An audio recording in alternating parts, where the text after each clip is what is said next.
कैसा जबरदस्त सिस्टम है। मैं खाऊं रोटी, फिर उस रोटी के जरिए ब्लड बन जाए पूरे बदन में ताकि मैं जिंदा रहूं, पखाना बन जाए ताकि मैं जिंदा रहूं, पेशाब बन के निकल जाए ताकि मैं जिंदा रहूं। ब्लड न बने, पेशाब न बने, पखाना न बने तो बंदा का तड़प तड़प के मर जाएगा बंदा। बेशुमार लोग हॉस्पिटल में एड़ी रगड़ के मर रहे हैं जिसके बदन में ब्लड का बनना बंद हो गया। तो ये जो सिस्टम है सर से लेके पांव तक अल्लाह ने दिया है, इस सिस्टम का तुमने क्या इस्तेमाल किया? बस शराब पिया, ज़िना किया, चोरी की, डकैती की, दूसरों को धोखा दिया, झूठ बोला, हराम खाया, जुआ खेला, सट्टा खेला, घर मकान का मुकाबला किया, कपड़ों का मुकाबला किया। ये बता दे कि इसीलिए तुमको इतनी बड़ी नेमत दी गई थी जिंदगी की, ताकि दूसरों को कष्ट पहुंचाओ, दूसरों को तकलीफ पहुंचाओ, हराम खाओ, उसके बाद मरने के बाद खरबों साल की आग में जाके जलने के लिए चले जाओ। जवाब देना होगा। ला तज़ूलु क़दमा अब्दिन हत्ता युसअल अन अर्बईन। हदीस में आया है कि जब तक ये 4 क्वेश्चंस, 4 सवालात बंदे से कर नहीं लिए जाएं, बंदा क़यामत के दिन 1 इंच अपनी जगह से हट नहीं पाएगा। हुजूर आपको देखना चाहता हूँ, हुजूर आपको देखना चाहता हूँ। मोमिन की पहचान है कि मोमिन हमेशा दीन इस्लाम की बातें सुनना चाहता है और उस पर अमल करना चाहता है। मोमिन को जब कुछ समझाया जाता है तो वो अकड़ नहीं जाता है, बल्कि नॉर्मल होकर उस बात की सच्चाई को तस्लीम कर लेता है। कुरान शरीफ में आया है कि वज़क्किर फ़इन्न ज़िक्रा तनफ़उल मोमिनीन। ए हबीब, आप समझाइए, समझाना मोमिनीन को फ़ायदा देता है। और कुफ़ार व मुशरिकीन की सिफत है कि जब उनको कहा जाए कि अल्लाह से डरो तो उनको और गुनाह करने की ज़िद चढ़ जाती है। कुरान शरीफ में आया है कि वइज़ा क़ील लहु इत्तक़िल्लाह अख़ज़तहुल इज़्ज़तु बिल इस्म फ़हस्बुहु जहन्नम। जब उनसे कहा जाए कि अल्लाह से डरो, किन से? कुफ़ार और मुशरिकीन से, तो उनको और गुनाह करने की जिद चढ़ जाती है। तो मोमिन की सिफत है कि मोमिन को जब समझाया जाए तो उनका दिल नर्म हो जाता है, उनके रोंगटे खड़े हो जाते हैं और वह अल्लाह रब्बुल इज़्ज़त की मारिफत की रोशनी अपने दिल में पाता है। लेकिन काफिरों को अगर कहा जाए कि तुम शराब मत पियो तो उसको शराब पीने की और जिद चढ़ जाती है। जब उनसे कहा जाए कि सूद मत खाओ तो उनको और चिढ़ा चिढ़ा कर सूद खाने की जिद चढ़ जाती है। अगर मुसलमान के अंदर भी ये सिफत है, जब उनसे कहा जाए नमाज पढ़ो तो उसको नमाज छोड़ने की जिद चढ़ जाती है, तो समझ जाएं कि ये एक काफिराना सिफत है। एक मुसलमान की सिफत और उनकी शान ये नहीं। मुसलमान को जब कहा जाए कि नमाज पढ़ो तो सारा काम छोड़कर अल्लाह को सजदा करने के लिए हाजिर हो जाता है। ये मुसलमानियत है। और जलसा जुलूस में जो लोग आकर दीन सीखते हैं और उस पर अमल करते हैं, ये जन्नतियों की पहचान है। जिसको सनीमा हाल में मजा मिलता हो तो समझ जाएं ये जहन्नमी की पहचान। जिसको हमेशा गंदे लोगों के पास बैठकर झूठ की महफिल सजाने में मजा मिलता हो, समझ जाएं कि जहन्नमियों की पहचान। जहां गुंबद और मीनार हो, ये मस्जिद की पहचान। और जहां साहब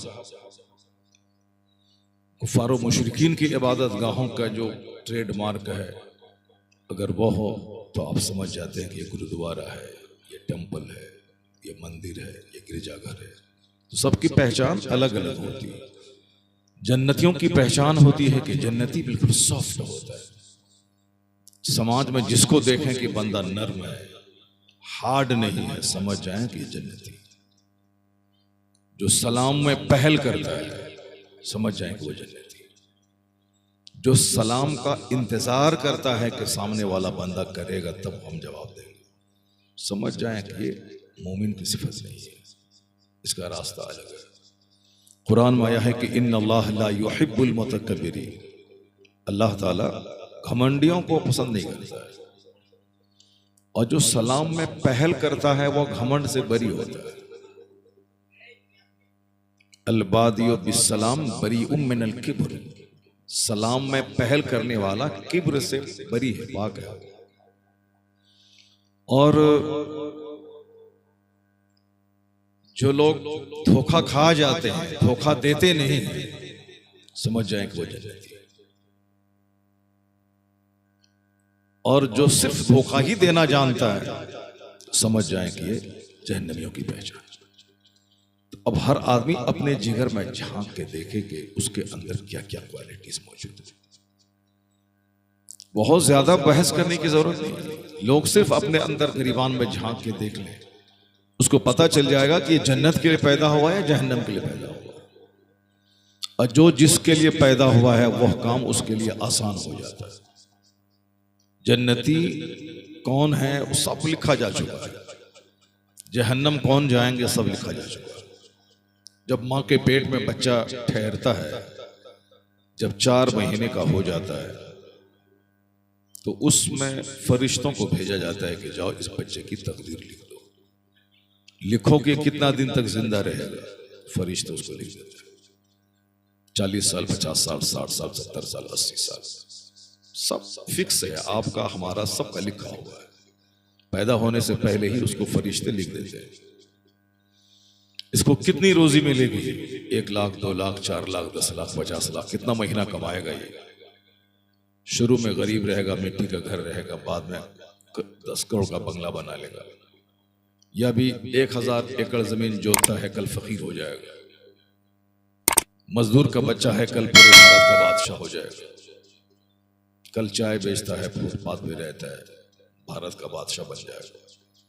जो भारत का बादशाह है वो सड़क भी भीख मांगेगा, वो सब लिखा जा चुका है। जफ्फल कलम, कलम लिख करके खुश्क हो चुका है।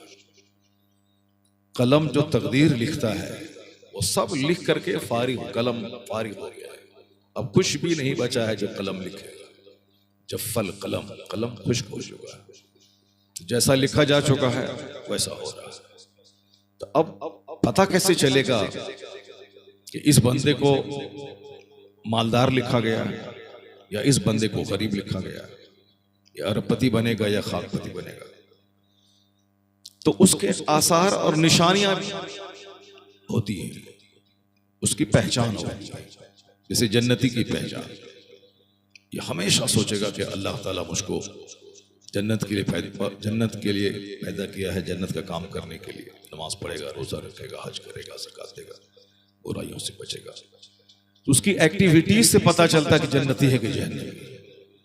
जिसको हमेशा गुनाह करने की लत पड़ी रहती है, मोबाइल चलाना, गंदी तस्वीरें देखना, गाना सुनना, नमाज छोड़ देना, गुनाह के काम करते रहना, गीबत करना, चुगलखोरी करना, दुश्मनी करना, हसद, कीना, कुदरत सीने में पालना, तो समझ जाए कि जहन्नम के लिए पैदा हुआ। फरिश्ता जो लिख दिया है ये जन्नती होगा या जहन्नमी होगा, नंबर 1। नंबर 2, कितनी उम्र ये पाएगा, 10 साल, 20 साल, 100 साल। नंबर 3, कितनी रोजी इसको मिलेगी। नंबर 5, 4, ये बदबख्त है या खुशबख्त है, ये सब कुछ लिखी जा चुकी है सारी चीजें। अब जो चीजें लिख दी गई हैं वो चीज बंदे के लिए आसान हो जाती है। कुल्लुन मुयस्सरुन लिमा खुलिक़ लह। साहबे कराम ने पूछा कि सरकार, जब कुछ सब कुछ लिख दिया गया है, कौन जन्नत जाएगा, कौन जहन्नम जाएगा, फिर ये अमल करना किस काम का। जब सब लिखा जा चुका है कि मैं जहन्नम जाऊंगा, जन्नत जाऊंगा, ये काम का क्या मतलब है। तो हुजूर ने फरमाया, काम करते जाओ, जो जिस काम के लिए पैदा हुआ है वह काम उसके लिए आसान बना दिया जाए। यानी जो जन्नत के लिए पैदा हुआ उसके लिए जलसे में आना आसान है। चाहे 1000 शैतान सुस्ती दिलाए, 1000 बोले अरे जाने से क्या होगा, ये सब एक ढकोसला है, सब पैसा का कारोबार है, तो शैतान उसको कोई ना कोई बहाना देके सुला देगा, वो जलसे में नहीं आएगा। लेकिन जिसको जन्नत के लिए बनाया गया तो वो कहेगा कि मेरे अल्लाह की बात होगी, मेरे रसूलुल्लाह की बात होगी, जन्नती लोगों की बात होगी, कुरान हदीस की बात होगी। चलो जहां कुरान हदीस की बात होती है, रहमतों की बारिश होती है, फरिश्ते उस महफिल को घेर लेते हैं। अगर एक कतरा रहमत का बदन पे पड़ गया तो न जाने कितने करोड़ गुनाहों का दाग धुल जाएगा। तो जन्नती किसी महफिल को मिस नहीं करेगा। हाँ, जहां दुनिया की बात हो, झूठ की बात हो, जैसे नेता लोग सड़क बना देंगे, बिजली बना देंगे, ये कर देंगे, वो कर देंगे, जमीन को आसमान पे पहुंचा देंगे, आसमान को जमीन पे ले आएंगे, तो वहां नहीं जाना चाहिए। और जिसको वहां जाने की लत है, झूठ सुनने की लत है, समझ जाए कि ये बंदा जहन्नम के लिए पैदा हुआ। जो जलसे में 1 घंटा नहीं बैठता है, 3 घंटे 500 रुपए का टिकट लेके सिनेमा हॉल में बैठता है, तो समझ जाए कि जहन्नम के लिए पैदा हुआ। जिसको पेट के लिए 8 घंटे दुकान में बैठेगा, खेत में हल चलाएगा, 12 घंटे फैक्ट्री के दरवाजे पर लाठी लेके दरबानी करेगा 10,000 रुपये महीना में, लेकिन 10 मिनट की नमाज पढ़ने के लिए उसको बोझ मालूम होगा। फजर में 10 मिनट के लिए उठने में बोझ मालूम होगा। 8 घंटे सोएगा, लेकिन वो 10 मिनट का टाइम जिस अल्लाह ने रात बनाकर मेरे लिए नींद की नेमत देकर एहसान किया है, उस रब को सजदा करने में उसको बोझ मालूम होगा। समझ आए कि जहन्नम के लिए पैदा होगा। जो बंदा फजर से लेकर जोहर तक 10 घंटे सिर्फ काम करता है, और जोहर में उसको 15 मिनट के लिए अल्लाह को सजदा करने में बोझ होता है, समझ जाए कि वो जहन्नम के लिए पैदा होगा। जन्नती वो है जो 8 घंटे सोएगा और उठने के बाद दुकान फैक्ट्री बाद में जाएगा, सबसे पहले रात बनाने वाले खुदा को सजदा करेगा। अल्लाह ताला अगर रात नहीं बनाता तो बंदा पागल हो जाता है। जब बंदा सोएगा नहीं तो पागल हो जाएगा। ये सोना अल्लाह की बहुत बड़ी नेमत है, रात अल्लाह की बहुत बड़ी नेमत है। दिन भर 12 घंटे खूब भाग दौड़ करते हैं, 8 घंटे की नींद, 6 घंटे की नींद लेने के बाद सारी थकावट दूर हो जाती है। बंदा फिर दोबारा पूरी एनर्जी के साथ दूसरे दिन काम करने के लायक हो जाता है। ये अल्लाह की बहुत बड़ी नेमत है, लोग सोचते नहीं। आपको मालूम है कि 1000 में 999 आदमी जहन्नम में जलेंगे। 1000 में 999 लोग। वहां मत कहिएगा कि इतने लोग जहन्नम क्यों चले गए। इसीलिए चले गए कि ये खाते हैं, पीते हैं, पेशाब पाखाना करते हैं, रात में सोते हैं, मगर अल्लाह रब्बुल इज्जत की इबादत नहीं करते। इसलिए 1000 में 999 लोग जहन्नम जाएंगे। हदीस में आया 1000 में 999 लोग जहन्नम जाएंगे, सिर्फ एक बंदा जन्नत जाएगा। जाहिर सी बात है, आजकल मस्जिद में एक बंदा रहता है फजर के टाइम। गांव में 1000 की आबादी है, 999 लोग सोए हुए हैं, एक बंदा मस्जिद में है, तो जन्नत तो एक ही बंदा जाएगा। 999 लोग तो जहन्नम जाएंगे। अल्लाह रब्बुल इज्जत का कुछ भी नहीं बिगड़ने वाला, चाहे सारे लोग शराबी हो जाएं, सारे लोग काफिर हो जाएं, अल्लाह का कुछ नहीं बिगड़ने वाला।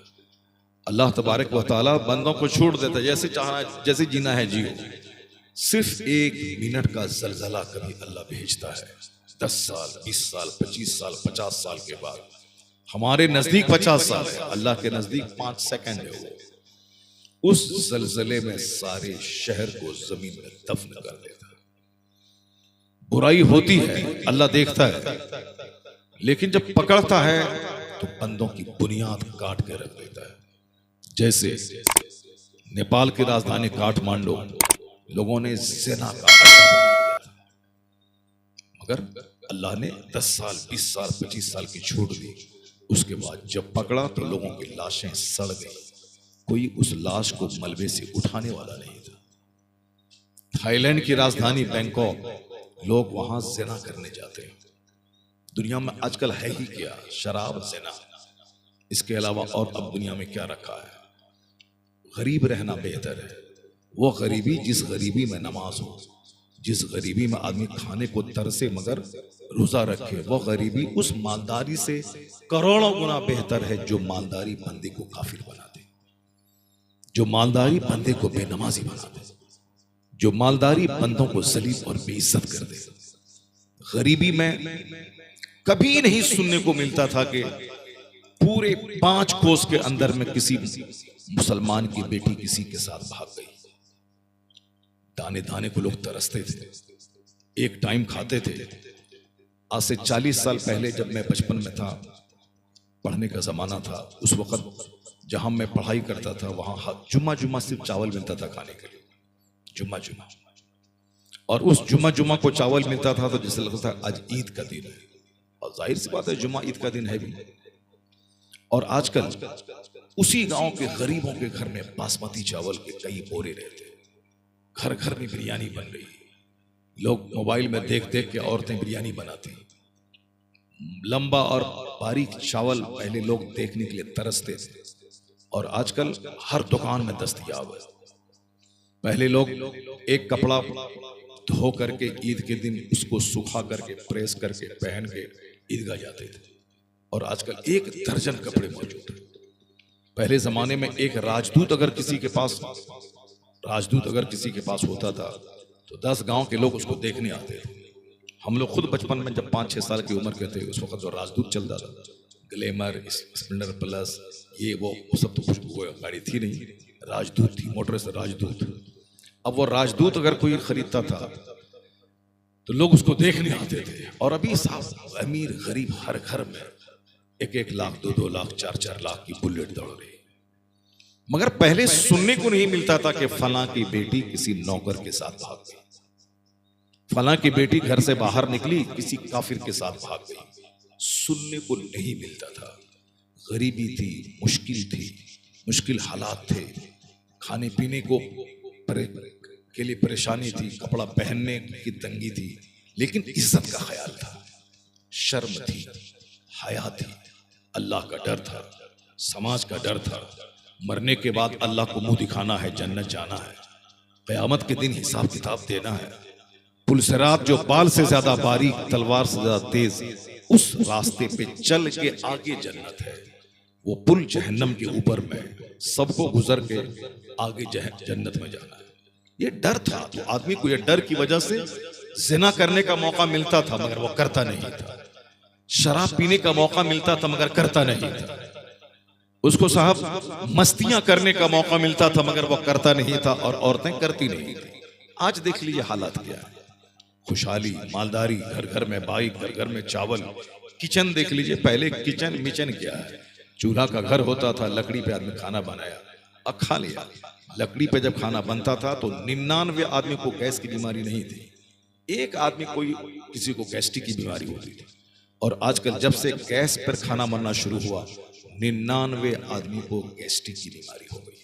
वो तो मेरे जैसा आदमी है जो 55 ईयर्स, 55 साल उम्र हो गई मगर मैं गैस की दवाई इस्तेमाल नहीं करता हूँ, ये मेरे जैसा है, अल्हम्दुलिल्लाह।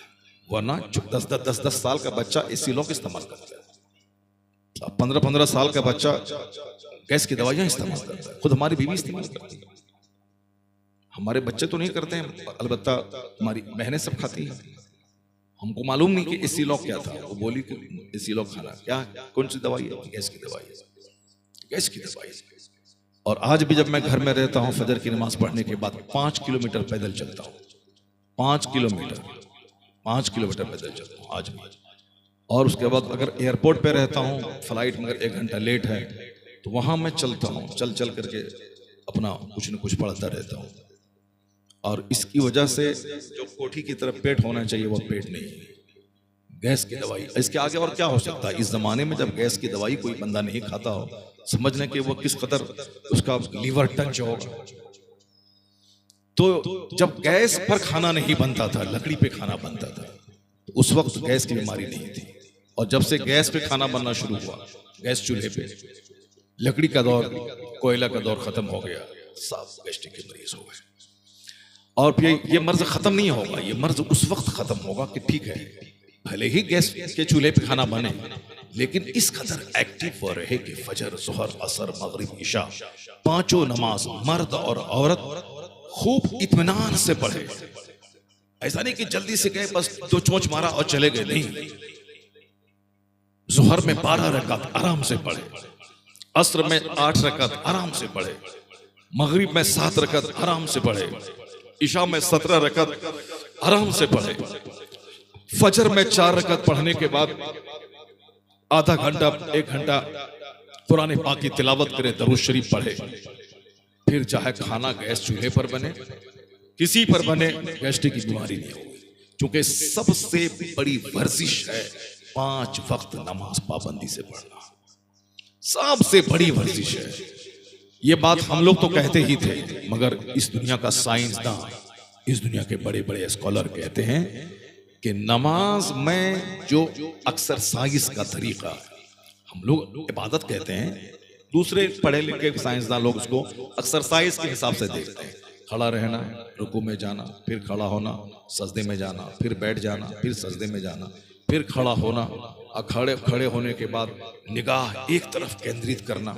खड़े हैं तो सजदे की जगह देखना है, अब रुकू में हैं तो पाँव को देखना है, अत्तहियात में बैठे हैं तो गोद में देखना है, सलाम फेरते हैं तो कांधे को देखना है। यानी कंसंट्रेशन। आजकल 1 सेकंड में आदमी 50 बात सोचता है, इधर की उधर की, जहां की तहां की, खूब सोचता रहता है 50 बात। सामने वाला क्या बोल रहा है वो नहीं सुन रहा, दिमाग उसका चल रहा है, ख्यालात पे कंट्रोल नहीं। हजारों वसवसात आते हैं, बुरे ख्यालात आते हैं, दुनिया जहान की बातें 1 सेकंड में दिमाग में आती हैं। मोदी, अखिलेश, दीदी, नीतीश कुमार, यानी सियासत की, पाकिस्तान, हिंदुस्तान साहब, राफेल, मार धाड़ काट, पहलगाम, ये सारी 1 सेकंड में 50 बातें आ जाती है। सामने बंदा क्या, कौन है, खड़ा है, क्या बोल रहा है, कोई तवज्जो नहीं। सामने वाला क्या बोल रहा है, जुमा के दिन इमाम साहब क्या बोल रहे हैं, कुछ नहीं, दिमाग में 1000 बातें, ख्यालात पे कंट्रोल नहीं। तकरीर हो रही है मगर दिमाग खेत में चल रहा है, ख्याल पे कंट्रोल नहीं। नमाज खत्म हो गई, 4 रकात पढ़ाया इमाम साहब के, 10 रकात पढ़ाया कि 3 पढ़ाया कि 2 पढ़ाया, कुछ नहीं, सलाम फेरा, नमाज हो गई। उनको पूछे कि इमाम साहब ने क्या तिलावत की, कोई मतलब नहीं, क्योंकि दिमाग हाजिर, दिमाग प्रेजेंट नहीं। ये बीमारी आज आम हो गई है, दिमाग एक चीज पे केंद्रित नहीं रहता, मुख्तलिफ ख्याल, मुख्तलिफ वसवसात आते हैं। उस ध्यान को केंद्रित करने का एक तरीका है नमाज। नमाज में बंदा खड़ा हो जाए तो जो कुरान पढ़ता है उसको समझ समझ के पढ़े। सजदे में जाए तो नाक पे ध्यान केंद्रित कर दे, नाक को देखे। अत्तहियात में गोद पे निगाह टिकाए, रुकू में दोनों पांव पे निगाह टिकाए। अक्सर लोग करते हैं कि जाते हैं रुकू में और सजदा की जगह देखते हैं, ऐसे देखते हैं। कुछ नहीं, न कुछ समझना है, न आलिम से पूछना है कि सजदे में कहां देखें, रुकू में कहां देखें, खड़े होकर कहां देखें, कुछ नहीं, बस जैसे तैसे पढ़। कोई पूरा पांव फैला दिया, जबकि दोनों पांव के बीच में सिर्फ 4 अंगुल का फासला रहना चाहिए, 4 अंगुल की जगह खाली नहीं है, ऐसे फैला दिया पूरा, जैसे तैसे खड़े हो गए। पानी टपक रहा है, पूरा आस्तीन समेटे हुआ है, जैसे कोई कुश्ती लड़ने, बहादुरी करने जा रहा है, जबकि अहकमुल हाकिमीन के दरबार में जा रहा। वहां तो डरते हुए, लजाते हुए, शर्माते हुए, कांपते हुए, रोते हुए अल्लाह के हुजूर हाजिर होना चाहिए कि मेरा मालिक, मेरा खालिक, मेरा रब, मैं उसकी बारगाह में जाऊं। दुनिया की कचहरी में कोई जाए और साहब आस्तीन समेटी हुई हो तो फौरन उसको वहां से निकाल दिया जाएगा, बता जाओ, जज के सामने ऐसे नहीं रहा जाता है। दुनिया का छोटा हाकिम, उसके सामने जाने से पहले यहाँ का बटन बंद कर लो साहब, आस्तीन समेट लो, दुरुस्त कर लो और ठीक ठाक रहो, जैसे तैसे तौलिया ऐसे लटका के मत जाओ कि हलजोत के आए चले गए कचहरी में और जज के सामने। नहीं, बिल्कुल डिसिप्लिन, सिविलाइज्ड, जो अहकमुल हाकिमी, जो सारे हाकिमों का हाकिम, जो सारी कायनात का बादशाह है, उस रब की बारगाह में जैसे तैसे चले गए। मस्जिद में जाए बंदा रोते हुए, डरते हुए, रब की बारगाह में। सबसे पहले तो ये सोच ले कि मैं अहकमुल हाकिमीन के दरबार। अब उसके बाद नमाज पढ़े तो नमाज की नीयत ठीक से करे, उससे पहले वुजू ठीक से करे, उससे पहले उसका गुस्ल अच्छा हो। गुस्ल में 3 चीजें फर्ज हैं। अगर नाक के नर बासे में पानी नहीं गया तो चाहे 50 बाल्टी से नहा ले, पाक नहीं होगा। अगर दांत के तमाम जड़ों में और हल्क तक पानी नहीं पहुंचा, 100 बाल्टी से नहा ले, गुस्ल नहीं होगा। सर से लेके पांव तक पूरे जिस्म में बाल बराबर कोई जगह सूखी रह गई तो नमाज गुस्ल नहीं होगा, बंदा पाक नहीं होगा। तो गुस्ल ठीक से करे, वजू ठीक से करे, और नमाज में जब खड़ा हो तो डरते हुए अल्लाह की बारगाह में खड़ा, अब वो ठीक से नियत करे।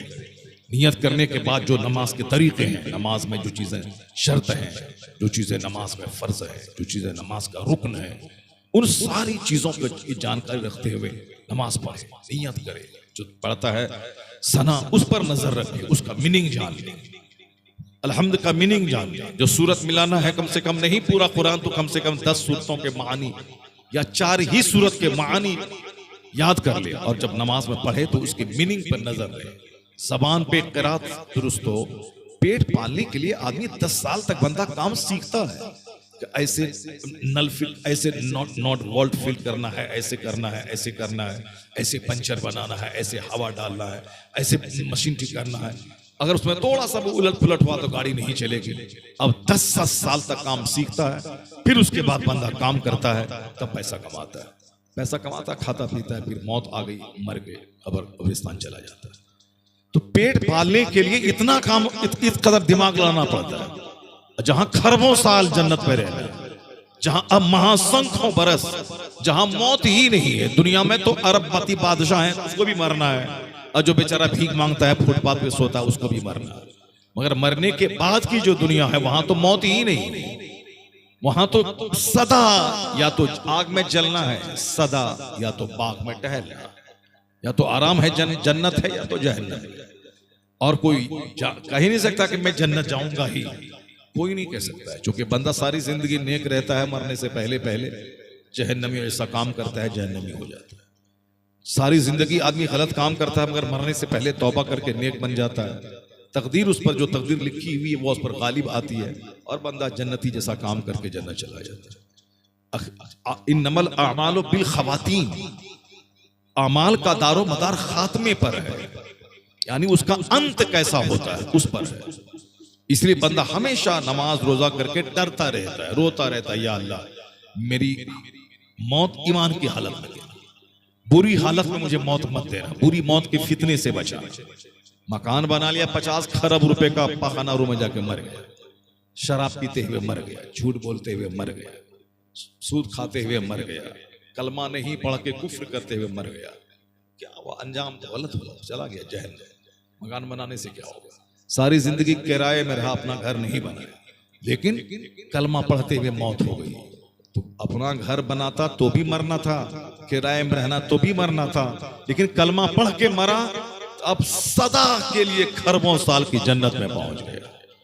और वो जन्नत जहां तक निगाह जाएगी वहां तक एक जन्नती का अपना घर होगा, वहां जन्नत छीनी नहीं जाएगी। सदा जहां तक निगाह जाएगी वहां तक जन्नती का अपना घर होगा।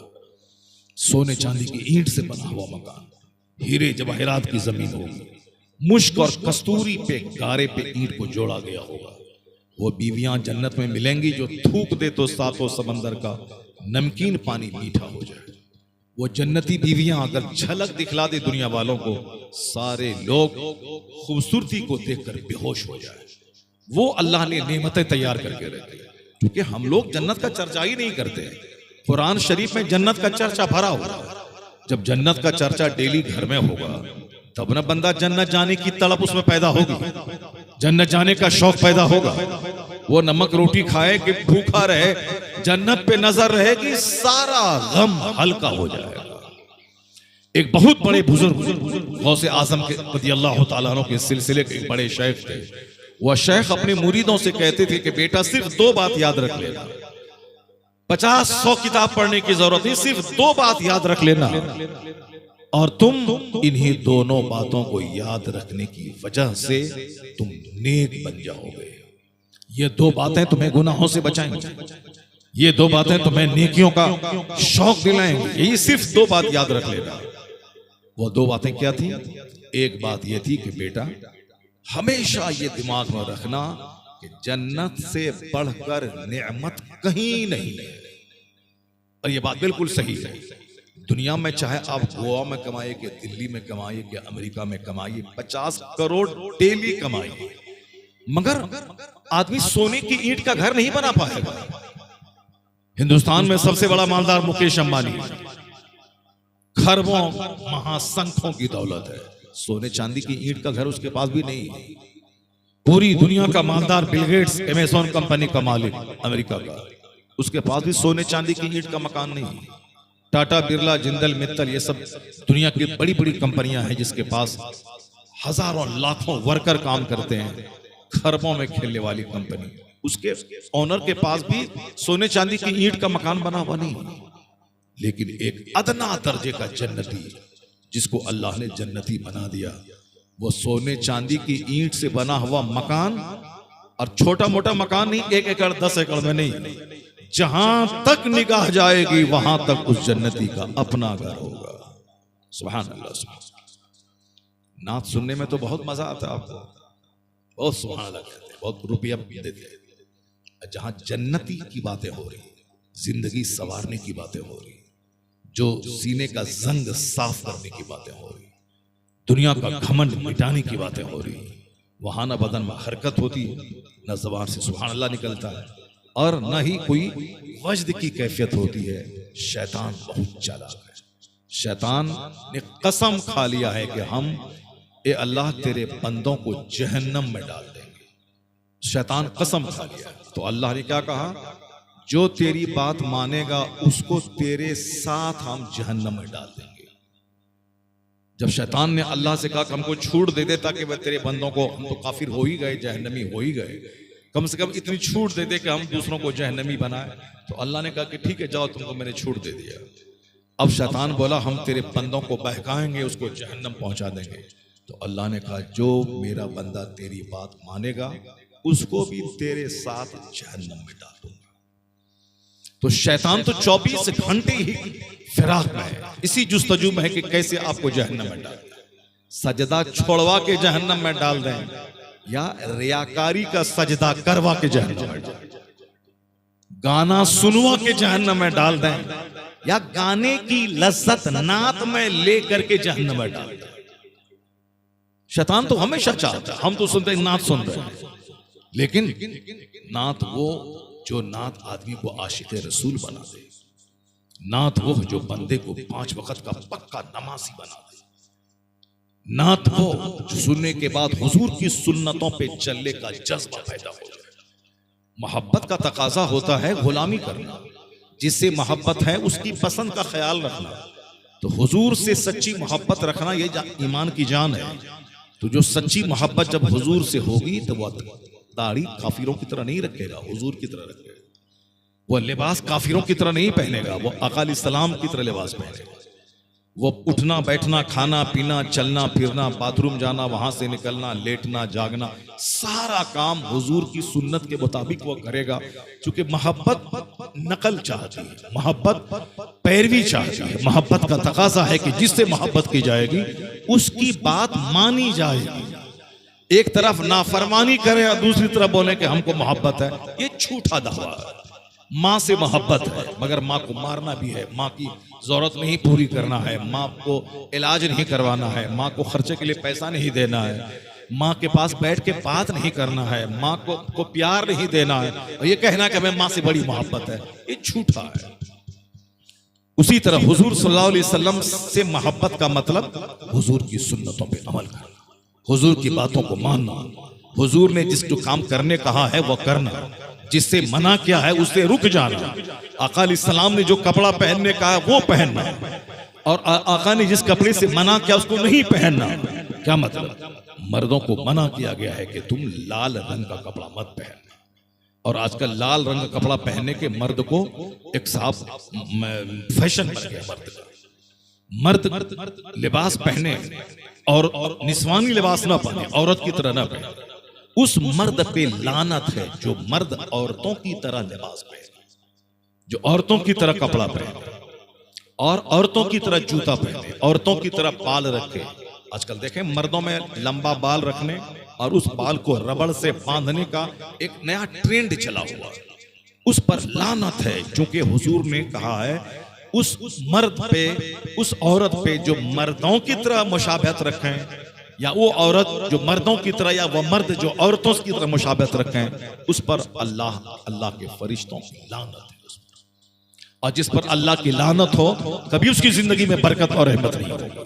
लानत है तो उस पर बरकत कहां से हासिल होगी? औरतों को कहा गया तुम औरत बन के रहो, मर्द बनने की कोशिश मत करो।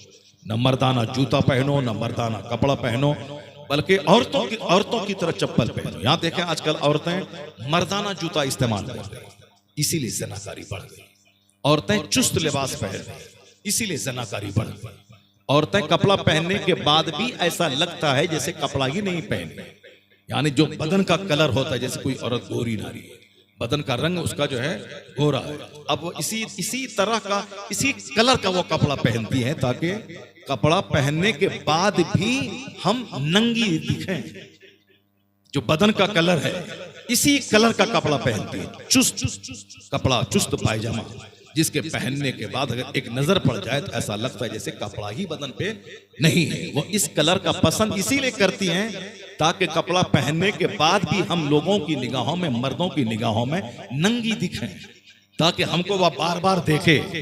अब बार बार देखे और तन्हाई में मौका मिले तो 5 लड़के मिलके हमको गिरफ्तार कर ले, अब पांचों पारी पारी से उसे ज़िना करें, अब फिर बेइज्जती से बचने के लिए उसको ज़बह करके नदी में डाल दें।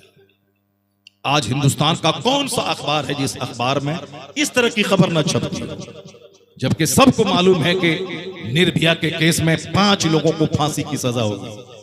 जिसने उस लड़की के साथ रात में बस पे रेप किया था और इतना जख्मी किया था कि 40 दिन के बाद उसकी डेड बॉडी सिंगापुर से वापस आई, सारा हिंदुस्तान हिल गया था।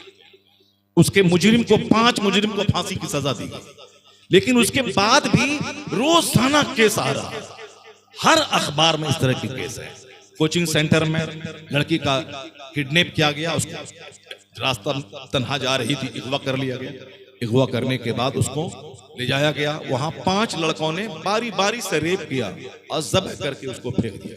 अभी मोदी जी का जो क्षेत्र है बनारस, जहां के वो एमपी है, वहां 23 लड़कों ने मिलकर के एक लड़की के साथ रेप किया और कई दिन तक करता रहा रेप।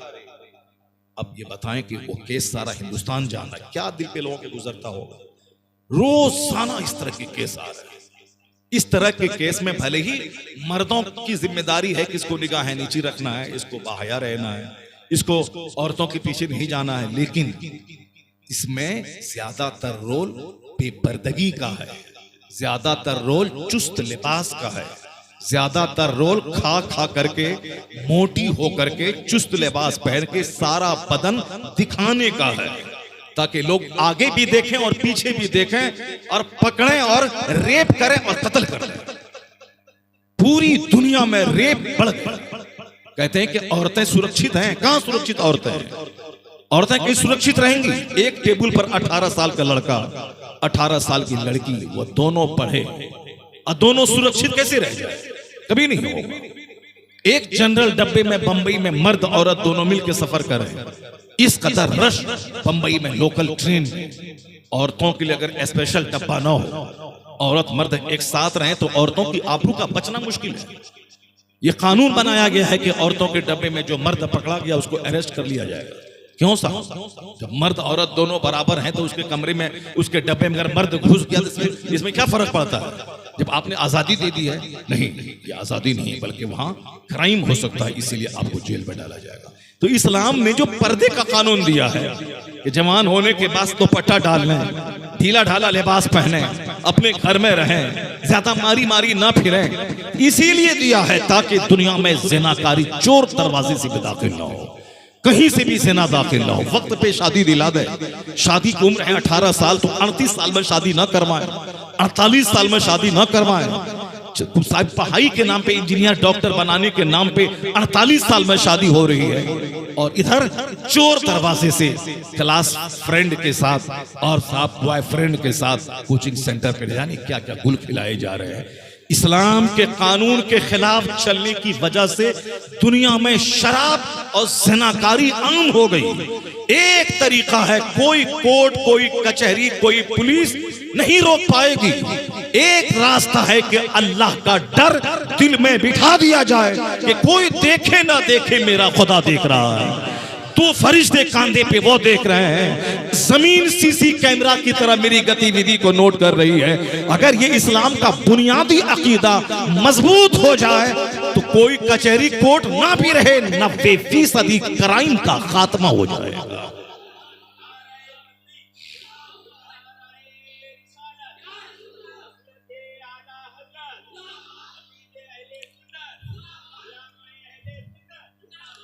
इस बुनियादी अकीदे को दिल में बिठाने की जरूरत है। गिरह बांध के दिल में रख लेंगे कि हम बेलगाम नहीं पैदा हुए, हम बिल्कुल मुख्तसर वक्त के लिए दुनिया में आए। जैसे अब हमारे गांव का जो लोग 100 साल पहले पैदा हुए थे, एक बंदा आज नहीं मिलेगा जिंदा। उसी तरह आज जो लोग हैं 100 साल के बाद कोई बंदा नहीं मिलेगा जिंदा। तो 100 साल के अंदर का ही तमाशा है। इंजीनियर, डॉक्टर, प्रोफेसर, मकान, गाड़ी, छकड़ा, अच्छा खाना, अच्छा पहनना, जमीन खरीदना, मार्केटिंग, मॉल, कॉम्प्लेक्स, ये सब 100 साल के अंदर का तमाशा है। अब फिर चाहे खरबों का घर रहे या किराए का घर रहे, एक दिन छोड़े कंधे पे लोगों ने ले जाके मिट्टी में डाल दिया, सड़ गए। क्या रिजल्ट निकला 18 घंटे पढ़ने का? क्या रिजल्ट निकला 50 करोड़ का घर बनाने का? क्या रिजल्ट निकला 1000 बीघा जमीन के जोतने का? जब अंजाम वही 2 गज जमीन के नीचे सड़ जाना। अब वहां सवाल होगा, ये बता दे कि तूने जवानी कैसे गुजारी। ये सवाल होगा, ये बता दे कि तूने माल कहां से कमाया, कहां खर्चा किया। ये बता दे कि तुझको जो समझाया गया उस पर तुमने कितना अमल किया। ये बता दे कि ये कीमती जिंदगी सर से लेके पांव तक एक अद्भुत जिंदगी, अनमोल जिंदगी, अद्वितीय, बेमिसल, बेनजीर जिंदगी जिसका कोई जवाब नहीं है सर से लेके पांव तक। न ब्रेन का, न आंख का, न जबान का, न दांत का, न जबड़े का, न जबान का, न हल्क का, न नली का, न छोटी आंत का, न बड़ी आंत का, न लीवर का, न जिगर का, न पेशाब पखाने के सिस्टम का कि खाना खाएं, एक तरफ ब्लड बने, एक तरफ यूरिन बने, एक तरफ स्टूल बने। अगर ब्लड ना बने तो मर जाएं, पखाना ना बने तो मर जाएं, पेशाब ना बने तो मर जाएं। कैसा जबरदस्त सिस्टम है। मैं खाऊं रोटी, फिर उस रोटी के जरिए ब्लड बन जाए पूरे बदन में ताकि मैं जिंदा रहूं, पखाना बन जाए ताकि मैं जिंदा रहूं, पेशाब बन के निकल जाए ताकि मैं जिंदा रहूं।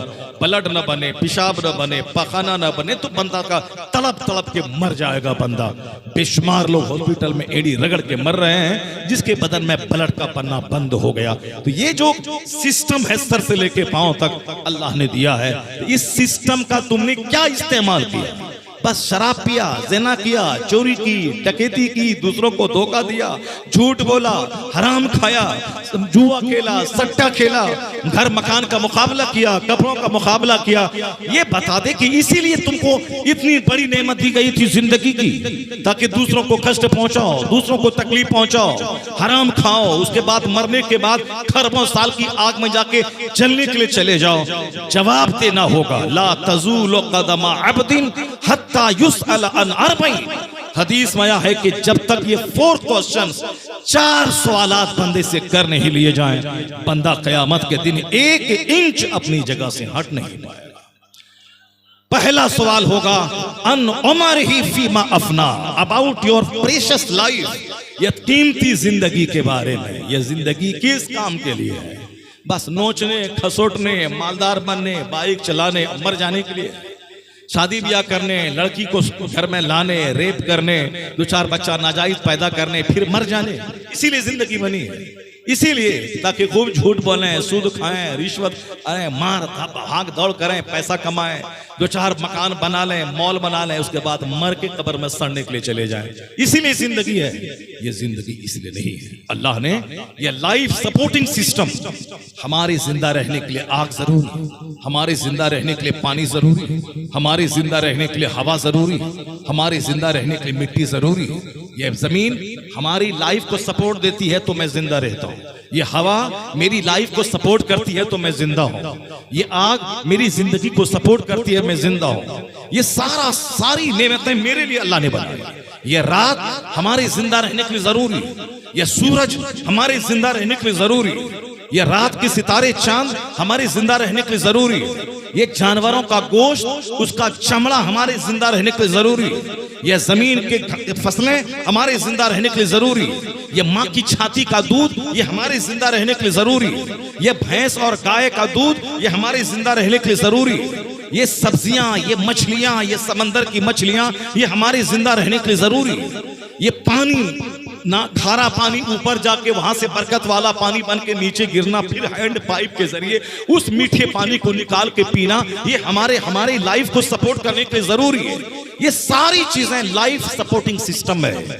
यानी मेरे जिंदा रहने के लिए हवा, पानी, आग, सूरज, चांद, सितारे, नदी, नाले, डेजर्ट, गोश्त, सब्जी, फल, फ्रूट्स, आम, जामुन, लीची, ये सारी चीजें मेरे जिंदा रहने के लिए जरूरी है। तो अल्लाह ने वो सारी नेमतें हमारे लिए दे दी ताकि 300 रुपए केजी अनार तुम नहीं खरीद पाओ, 10 रुपए केजी आम खाओ।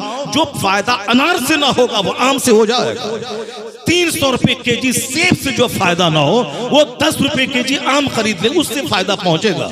आम के मौसम में आम, लीची के मौसम में लीची, जामुन के मौसम में जामुन। ये जामुन लाजवाब, संतरा लाजवाब, ये अमरूद लाजवाब, ये पपीता लाजवाब, ये खीरा लाजवाब, ये मूली लाजवाब, ये सारी चीजें, ये साग लाजवाब। जो 50 केजी गोश्त में ताकत नहीं है, लीवर को मजबूत करने की कैपेसिटी वो साग में है, वो झिंगली में है, वो साहब घेरा में है, वो हरी सब्जियों में है। ये सारी चीजें तुम्हारे लिए, तुम्हारे जानवर के लिए ये घास है ताकि तुम्हारा जानवर घास खाएगा, वह जानवर फिर दूध, वह जानवर दूध देगा, उसको तुम खाओगे, तुम खा के जिंदा रहोगे। तो जानवर के लिए घास और तुम्हारे लिए धान और चावल, तुम्हारे लिए पौधे, ये सब अल्लाह ने उगाए ताकि तेरा जिंदा रहना आसान हो जाए। तो तुमको मैंने जब इतनी नेमतें दी हैं, ये बता दे कि इस कीमती जिंदगी का इस्तेमाल तुमने सच बोलने के लिए किया या झूठ बोलने के लिए किया, हलाल खाने के लिए किया या हराम खाने के लिए किया, सिर्फ खाने सोने पखाना करने के लिए किया या अल्लाह की इबादत के लिए किया। जब तक बंदा जवाब नहीं देगा 1 इंच अपनी जगह से हट नहीं पाएगा। ला तज़ूलु क़दमा अब्दिन हत्ता युसअल अन अर्बईन। बंदे का पांव 1 इंच नहीं हटेगा। जैसे कोई मुजरिम आज गिरफ्तार होकर थाना चला जाए, वहां 4 पुलिस मौजूद रहे, क्या बोलेगा? 1 इंच नहीं हटेगा, वरना खाल खींच लेंगे तुम्हारी, उल्टा लटका के इतना मारेंगे कि फिर तुम्हारे साथ नस्ल को याद रहेगा। अब वो बंदा 1 इंच हिल नहीं रहा, क्यों? पुलिस वाले के सामने 1 इंच हटेगा नहीं जब तक तू बता नहीं दे कि ये काम किसने किया, चोरी किसने की है। तो दुनिया के छोटे से पुलिस के सामने बंदा 1 इंच हट नहीं पाएगा, वह डर के मारे सब कुछ उगल देता है। क़यामत के दिन अहकमुल हाकिमीन के सामने बंदा कैसे भाग पाएगा? कहां भागेगा, कहां जाएगा? जमीन अल्लाह की, आसमान अल्लाह का, सारे फरिश्ते अल्लाह के, कहां भागेगा? या माशरल जिन्न वल इंस इन इस्तताअतुम, अगर तुमसे हो सके जमीन आसमान के किनारों से निकल जाओ। फनफुजू ला तनफुजून इल्ला बिसुल्तान, जहां जाना है जाओ, जहां भी जाओगे वहां अल्लाह की सल्तनत। अल्लाह के फरिश्तों से बच के कहां जाओ? इतने फरिश्ते हैं जमीन में कि बंदा अगर देख ले तो उसका जीना मुश्किल हो जाए। इतने फरिश्ते हैं आसमान में कि तिल रखने की जगह नहीं। वो सारे फरिश्ते हमारी गतिविधि को देख रहे हैं, तुम क्या कर रहे हो। क़यामत के दिन सारा चिट्ठा सामने आ जाएगा। जब मॉल में हम लोग घुसते हैं, वहां देखते हैं कि खरबों का सामान पड़ा हुआ, लेकिन कोई सेल्समैन या वीमेन नहीं है। उसके बावजूद हम उस माल को चोरी करके जेब में नहीं रखते हैं। क्यों? एक डर है कि अगरचे यहाँ कोई नहीं देख रहा है और हम सीसी कैमरा की निगरानी में हैं। जैसे ही गेट पे जाएंगे, जहां छुपा के रखेंगे वहां से निकाल लिया जाएगा। पहले हम कहते थे कि फरिश्ते 2 कांधे पे हैं, वो देख रहे हैं। इस अकीदे को काफिर झुठलाता था। कैसे होगा, कैसे लिखा जाएगा, कैसे देख लिया जाएगा। हम लोग पहले कहते थे इस्लाम का अकीदा है कि क़यामत के दिन हर स्याह सफेद का हिसाब होगा, हर ब्लैक एंड व्हाइट का हिसाब होगा। चाहे 5 स्टार होटल में हो, चाहे मकई और गन्ने के खेत में हो, चाहे बांस की आम की बाड़ी में हो, जहां भी जो कुछ करोगे जमीन सीसी कैमरा की तरह देख रही है। यौम इज़िन तुहद्दिसु अखबारहा, क़यामत के दिन जमीन सारी खबरें बता देगी। ये जिस्म हमारा सर से लेके पांव तक, आंख, जबान, हाथ, पांव, ये सारे पार्ट्स मेरे काम की निगरानी कर रहे हैं। क़यामत के दिन अल्लाह जबान को सील्ड कर देगा, मौका नहीं देगा कि तू अपनी तरफ से सफाई पेश करोगे। ये नहीं किए थे तो वो नहीं किए थे तो ऐसे किए थे, कुछ नहीं। जो किए थे हाथ से, वह हाथ बोलेगा क्या किया था। जिस पांव से चले थे किसी औरत के घर की तरफ ताकि उसको देखें, आंख सेकें, अब मिले तो मुस्कुरा के बात करें, हाथ मिलाएं, होटल में जाके साथ बैठ के खाएं, मौज मस्ती करें, जिसकी तरफ चले थे ये पांव गवाही देगा।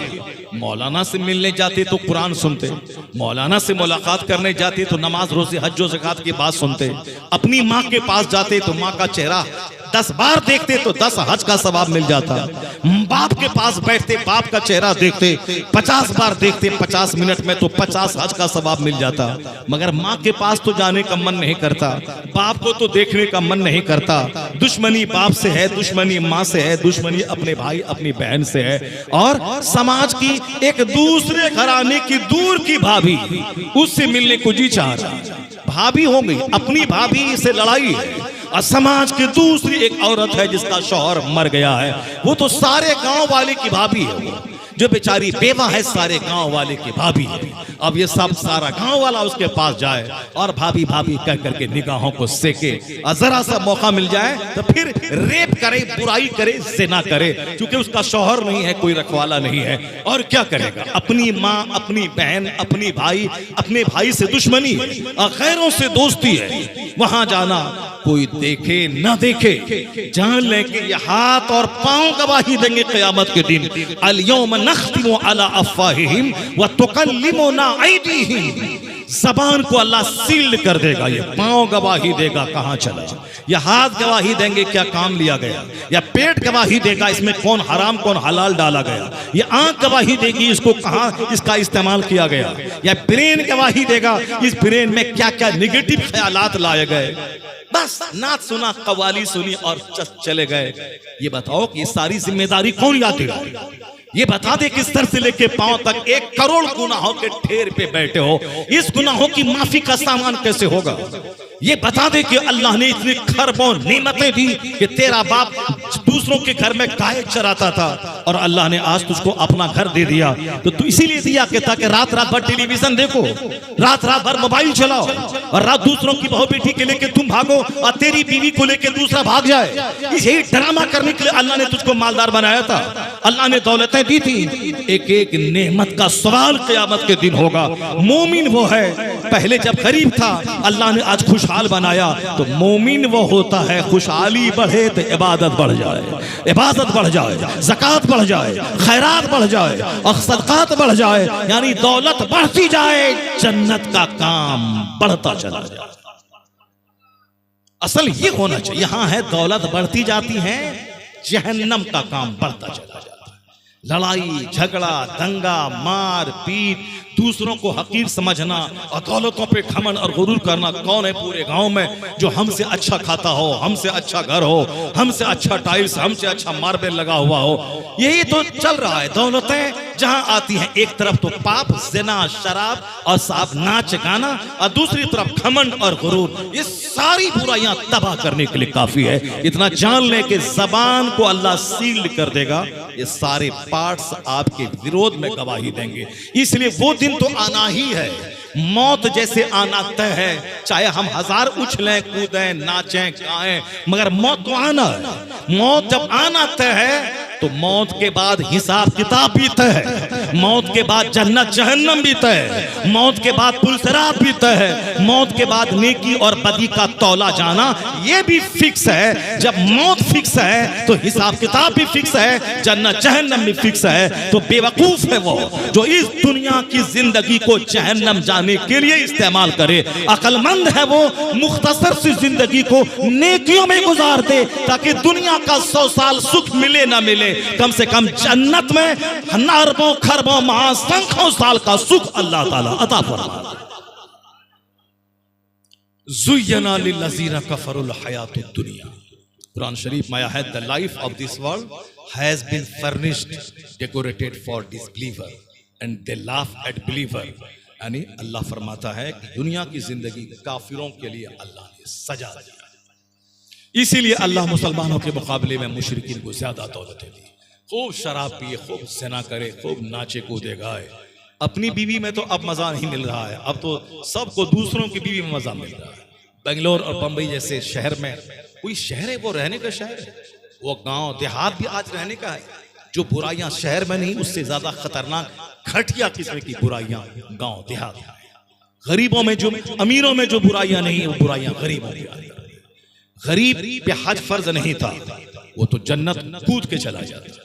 गरीब पे ज़कात फर्ज नहीं थी, वो तो जन्नत कूद के चला जाए। गरीब पर कुर्बानी वाजिब नहीं है, वो तो जन्नत कूद के चला जाए। गरीब पे सदक़े फित्र वाजिब नहीं है, वो जन्नत कूद के चला जाए। आया है हदीस में कि मेरी उम्मत के जो फुकरा, जो नमाज पंजगाना पाबंदी से पढ़ते हैं, चूंकि नमाज अमीर गरीब सब पर फर्ज है, उसमें पैसा कौड़ी नहीं लगता है, सबको पढ़ना, लिबास नहीं तो नंगे पढ़ो, अपने घर के अंदर गड्ढा खोद के पढ़ो, मगर माफ नहीं है। खड़ा ना हो सके तो बैठ के, बैठ ना सके तो लेट के, लेट ना सके तो इशारे से, किसी हालत में नमाज माफ नहीं। ना औरत के लिए माफ है, ना मर्द के लिए माफ। बच्चा छोटा है, बच्चा छोटा है तो बच्चा पैदा मत कर मगर नमाज पढ़, ये है, बच्चा पैदा मत कर मगर नमाज पढ़। कयामत के दिन बच्चा तुझको नहीं बचाएगा। और ये भी गलत बात है कि बच्चे की वजह से नमाज पढ़ने की फुर्सत नहीं मिलती है। मैंने तो उस औरत को भी मैंने देखा है तो मगरिब की नमाज पढ़ के बैठी है, दर्द शुरू हुआ है, ईशा से पहले पहले बच्चा पैदा हो गया। मैंने तो वो औरत देखी है, वो औरत कोई दूसरी, वो औरत मेरी माँ है। मगरिब की नमाज पढ़ने के बाद बैठी है, दर्द शुरू हुआ, ईशा से पहले पहले बच्चा तवल्लुद हो गया। बेशुमार औरतें, लाखों औरतें ऐसी।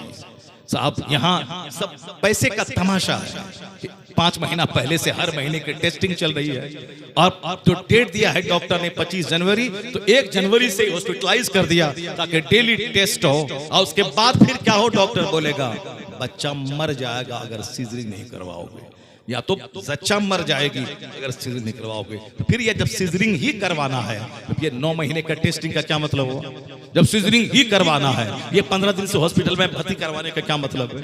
जब सीजरिंग ही करवाना है तो हर महीने इंजेक्शन लेने का क्या मतलब है? जो सीजरिंग करना ही है तो फिर उसके लिए इतनी दवाइयां, डॉक्टर, मेडिकल चेकअप और टेस्ट, ब्लड, यूरिन, स्टूल, ये सब टेस्ट की क्या जरूरत है? जब नमाज नहीं पढ़ोगे और अल्लाह की इबादत नहीं करोगे तो टेस्टिंग भी देना होगा और सीजरिंग भी करवानी होगी।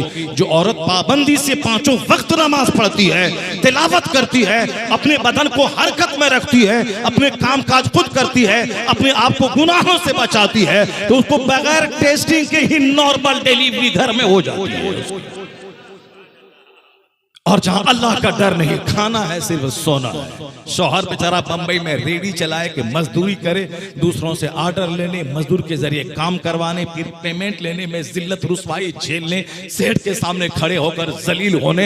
यहाँ तो पैसा लेके आया तो एसी लगाने, पर्स खरीदने, माल खरीदने, गोश्त मछली खाने, गाड़ी स्कूटी खरीद के जाने तो बड़ा मजा आता है। लेकिन ये माल आता कहाँ से, कैसे आता है? हमारे शौहर को कितनी जिल्लत, कितनी रुसवाई, कितना दर्द, कितनी तकलीफ उठानी पड़ती है, कोई एहसास नहीं है। बस सिर्फ पैसा है, अपना मौज मस्ती करना है, कमाना है।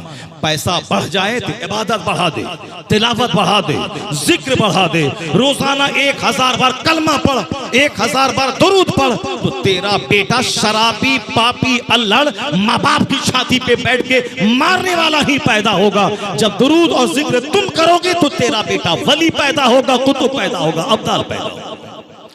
सरकार गौसे आजम की माँ सर से लेके पांव तक नेकियों का मुजस्समा थी। बाप ने क्या बोला था? ये मेरी बेटी गोंगी, बैरी, लूली, लंगड़ी, अपागीज है। वो थी हुस्नो जमाल की मुजस्समा। लेकिन इसलिए कहा था कि जबान से कोई गलत बात अब तक नहीं बोली है, आंख कोई गलत काम अब तक नहीं देखी है, पेट में हराम गजा नहीं गई है, हाथ से कोई क्राइम जुर्म का काम नहीं हुआ है, सिर्फ नेकी ही नेकी से इबारत है सारी जिंदगी। और जब माँ ऐसी हो, अब बाप रात भर सजदा और दिन भर जिहाद, तो फिर क्या हुआ? ये दोनों माँ बाप जब आपस में मिले तब बेटा वलियों का सरदार अब्दुल कादिर जीलानी बन के दुनिया में पैदा हुआ। ऐसा नहीं होता कि चले चले पूरब और काबा पहुंच जाए, ऐसा नहीं होता कि खाएं हराम और बच्चा वली पैदा हो जाए, ऐसा नहीं होता है कि ना नमाज पढ़े ना रोजा रखें और बच्चा कुतुब पैदा हो जाए, नहीं होता। जैसी जमीन वैसी फसल, जैसा दरख्त वैसा फल। जब बाप थे मौला अली, जिहाद सजदा, जब माँ थी फातिमा तू ज़हरा, रात भर सजदा और दिन भर शौहर और बच्चों की खिदमत और नमाज़े पंजगाना की पाबंदी, तब उसको का बच्चा तारीख रचने वाला इमाम हसन, इमाम हुसैन पैदा हो गए। जब बाप थे ख्वाजा सैयद गयासुद्दीन और माँ थी रात भर मुसल्ले पर बैठकर अल्लाह अल्लाह करने वाली, जब वह हामिला हुई तो उसके पेट का बच्चा रात भर कलमा पढ़ता था, उस कलमा की आवाज उसकी माँ सुनती थी। तो फिर बच्चा कौन पैदा हुआ? बच्चा वही पैदा हुआ जो 90 लाख काफिरों को कलमा पढ़ाने वाला मोइनुद्दीन अजमेरी की शक्ल में पैदा हुआ। एक कौमे मुस्लिम ऐसा नहीं होता है कि नात सुने जन्नत चले जाएं, मौज मस्ती करें जन्नत चले जाएं, जैसे चाहे जिए जन्नत चले जाएं, लड़ाई झगड़ा करें जानवर की तरह जिए जन्नत चले जाएं। नहीं होता ये। शहादत गए उल्फत में कदम रखना है। लोग आसान समझते हैं मुसलमान होना, जब दुनिया में मालदार होने के लिए रात रात दिन दिन भर खटना पड़ता है, मेहनत करनी पड़ती है, हुनर सीखना पड़ता है, दिमाग जलाना पड़ता है। जब दुनिया का पैसा बगैर दिमाग जलाए नहीं मिलता है तो खरबों साल की जन्नत बगैर दिमाग जलाए कैसे मिलेगी? तो दुनिया का माल चाहिए तो दुकान जाना होगा, फैक्ट्री जाना होगा, खेत जाना होगा, और अगर जन्नत चाहिए तो मस्जिद जाना होगा, सजदा करना होगा, नमाज पढ़नी होगी, रोजा रखना होगा। खेत गए बगैर फसल नहीं पैदा होती, तो मस्जिद गए बगैर भी जन्नत नहीं मिलती।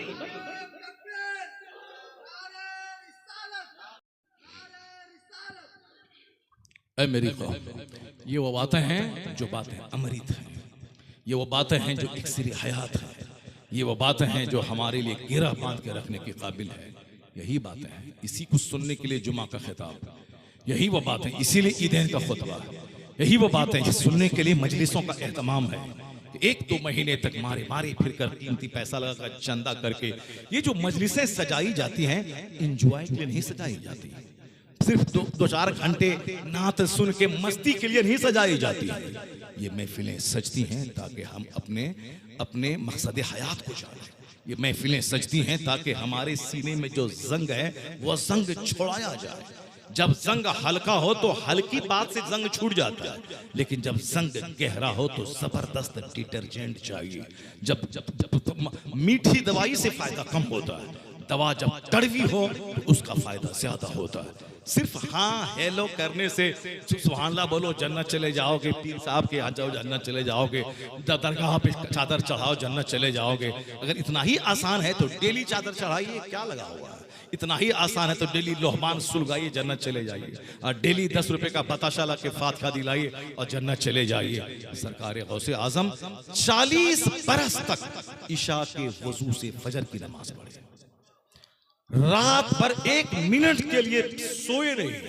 ये उनका गुलाम का स्टेटमेंट है। 40 दिन नहीं, 40 हफ्ता नहीं, 40 महीना नहीं, 40 साल तक। गौसे पाक की उम्र है 91 साल।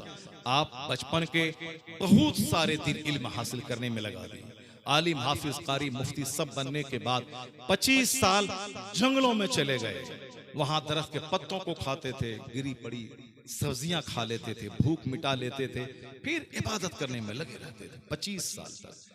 और उसके बाद फिर जब जलवत में आए तो तकरीर शुरू की। 70-70 हजार का मजमा होता था। आपकी तकरीर सुन के लोग कई लाशें महफिल से निकल जाती थी, और हफ्ते में 2 दिन आप तकरीर फरमाते थे।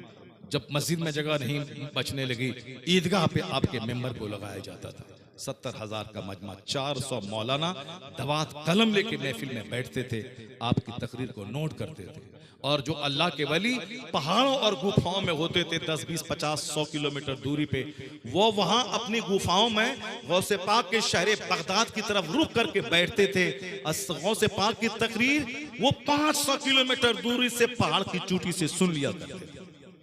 अब पूरी तकरीर वो नोट करते थे, और जब बगदाद आते थे 2-4 हफ्ता के बाद, तो जो 400 उलमा बैठ के तकरीर लिखते थे, उसकी तहरीर से अपनी तहरीर मिलाते थे तो एक लफ्ज का फर्क नहीं होता था। बस खाना पीना, शादी ब्याह, मौज मस्ती, 2-4-10 देख खाना बनाना, साहब हंडा बनाना खिलाना, सोचना छोड़ दिए कि ये जो काम कर रहे हैं ये काफिरों का काम है कि या मुस्तफ़ा के गुलामों का काम है। जो हल्दी की रस्म है ये कहां से आई? चोर दरवाजे से काफिरों के यहां से आई। डीजे गाना ये सब काफिरों के यहां से आई। ये सब टेंट फेंट में पैसा बर्बाद करना हुजूर की सुन्नत है। मस्जिद में हुजूर ने अपनी बेटी फातिमा की शादी कर दी, और जब मस्जिद में बेटी की शादी हुई तो उस बेटी का इनाम क्या मिला? हसन और हुसैन जैसा शहीद मिल गया। और जब आज डीजे बजा के शादी होती है, हल्दी की रस्म में एक लड़के को हल्दी उसकी भाभी लगाती है, ये हराम। एक लड़के को हल्दी उसकी चचेरी बहन लगाती है, सख्त हराम। एक लड़के को हल्दी उसके समाज की लड़कियां लगाती हैं, ये हराम। सिर्फ माँ लगाए तो चले, सिर्फ अपनी खास खाला, चचेरी खाला नहीं, अपनी खास खाला जो माँ की बहन है वो लगा दे हाथ में तो ठीक है। अपनी खास फूफी वो अगर बदन में हल्दी लगा दे तो ठीक है, क्योंकि फूफी से निकाह हराम है, जिससे निकाह हराम है वो लगा दे। भाभी से निकाह हो सकता है भाई के मरने के बाद या तलाक के बाद, चची से निकाह हो सकता है चचा के मरने के बाद, तलाक के बाद, मामानी से निकाह हो सकता है मामू के मरने के बाद या मामू के तलाक के बाद। तो जिससे निकाह हो सकता है उसका बदन उसके बदन पे डालना हराम है। चाहे चची लगाएं तो भी हराम है, चाहे ममानी लगाएं तो भी हराम है, चाहे भाभी लगाएं तो और सख्त हराम है, सन बहन लगाएं तो सख्त हराम है, अपनी चचेरी मचेरी कचेरी फुफेरी बहन लगाएं कजिन, ये सब भी हराम है। ये बताइए क्या तमाशा होता है हल्दी के नाम पे? कहां से ये रस्म आ गई? 2-4-10 साल में फिल्म से रस्म आ गई, काफिरों के यहाँ से रस्म आ गई। हमारे यहाँ की रस्में वो नहीं थी कि हमारी गाढ़ी कमाई सिर्फ शैतान को खुश करने में खर्च हो। शादी सिंपल हो ताकि निकाह इतना आसान हो जाए। कोई लड़की 18 साल से ऊपर कुंवारी नहीं रहे, तो कुंवारी रहेगी ना ज़िनाकारी होगी। कोई लड़का 18 साल के बाद कुंवारा न रहे, न कुंवारा रहेगा ना ज़िनाकारी होगी। और जब निकाह में ताखीर होगी कि लड़का मिले नौकरी वाला या लड़की मिले हूर परी जैसी, या शादी में खर्च करने के लिए 2-4, 10, 50 लाख और करोड़ रुपए रहे तब होगी शादी, तो जिना तो होगा, रेप तो होगा। साहब 18 साल में शादी करनी थी, 38 साल में शादी हो रही है, या 10 साल जो 20 साल डिले हो रहा है, उसमें क्या होगा? चोर दरवाजे से वहां क्या होगा?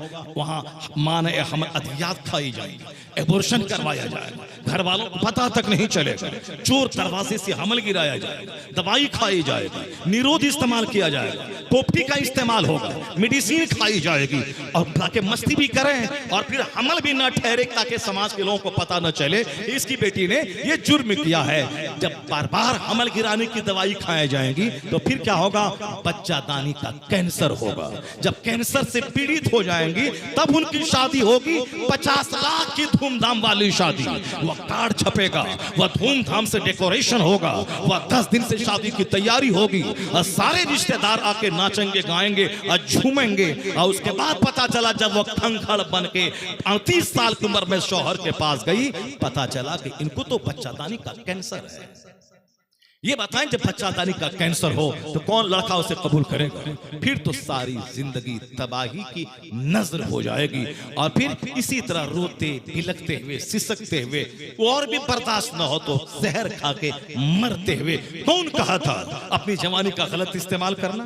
कौन कहा था मौज मस्ती करना और फिर मस्ती को छुपाने के लिए दवाई खा के कैंसर को दावत देना? कौन कहा था? इसलिए और तुम माल खरीदो, मकान बनाओ, गाड़ी खरीदो और उसी के मुकाबले में रह जाओ, बाल बच्चों को छोड़ दो, चाहे वो स्कूल कॉलेज की पढ़ाई के नाम पे ज़िना करें, हमल गिरवाएं, एबॉर्शन करवाएं, 10 लाखों की गोद में झूलें, और शादी के बाद भी जब वो लत लगी रहे तो शौहर के घर छोड़ के वह दूसरों के साथ भाग जाएं, और फिर अब जब उसकी तरबियत का ख्याल ना करोगे तो फिर बच्चे बर्बाद होंगे और तुम दौलत कमाने और मकान बनाने में लगे रहो।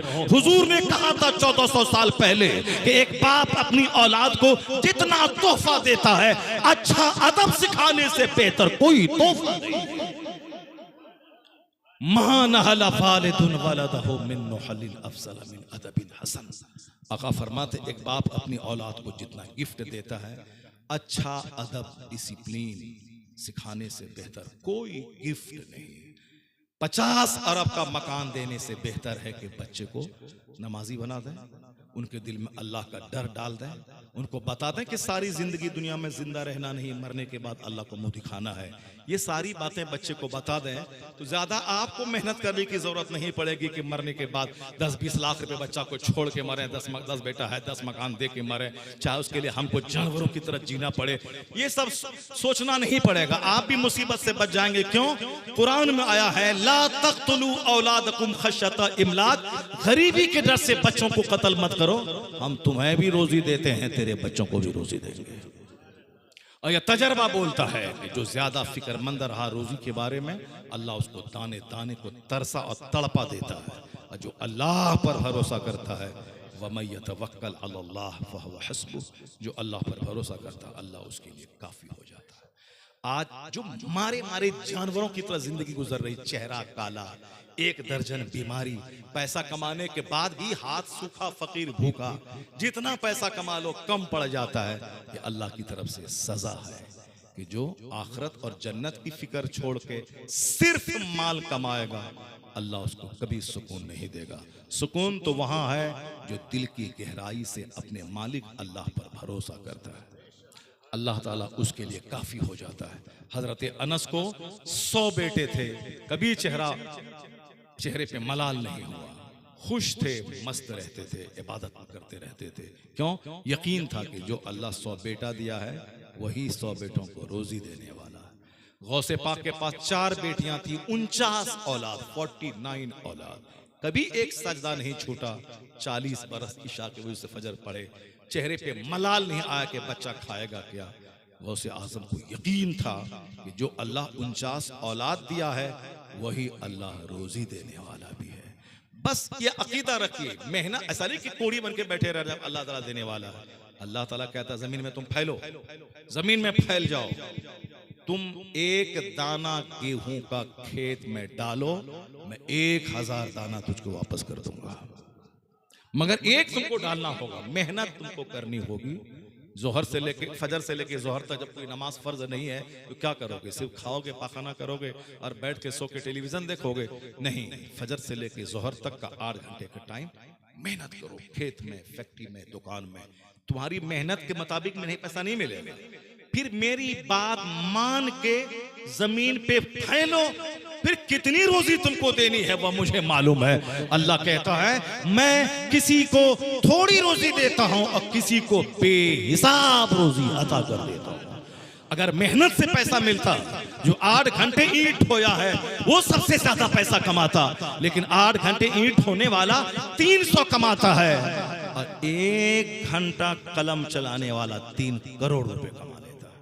वमन यतवक्कल अलल्लाह फहुव हस्बुह, जो अल्लाह पे भरोसा करता है अल्लाह उसके लिए काफी होता है।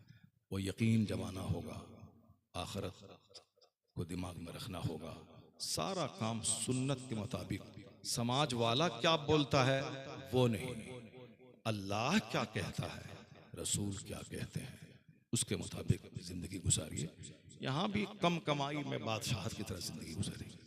मरने के बाद जन्नत ऐसे ही नेक लोगों के लिए है जो दुनिया में अल्लाह से डरता हुआ रहेगा, जन्नत उसका इस्तेक़बाल करेगी। जो दुनिया में बेखौफ जिएगा, बिंदास जिएगा, न नमाज न रोजा न हज न ज़कात, तो फिर उसको तो 100 साल 1 सेकंड, इसके बाद तो खरबों साल की आग उसके मुकद्दर में ही रहेगी और जलता रहेगा। ये दुनिया बिंदास बन के रहने की जगह नहीं है, ये दुनिया डरते हुए, सहमते हुए, खौफ करते हुए गुजारने की जगह।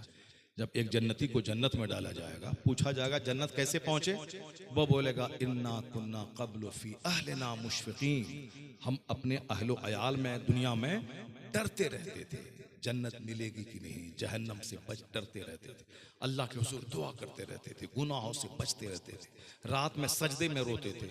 घर बीवी अलग रो रही है, जवान अलग रो रहा है, माँ बाप अलग रो रहे हैं, तो जिस घर में सजदे में आंसू बहाने रोने की कैफियत हो, समझ जाए जन्नती का घर है। और जब बंदा जब जहन्नम में डाला जाएगा, फेंका जाएगा आग में और कहा जाएगा क्यों ये जहन्नम में गया, क्या करता था दुनिया में, तो जवाब मिलेगा इन्नहु काना फी अहलिही मसरूरा, ये अपने अहलो अयाल में मस्त रहता था, खुश रहता था, कॉमेडी सुनता रहता था, सनीमा देखता रहता था। अल्लाह ताला हमको आपको सबों को नेक बनने और गौसे आज़म के तरीके पे अमल करने की तौफीक अता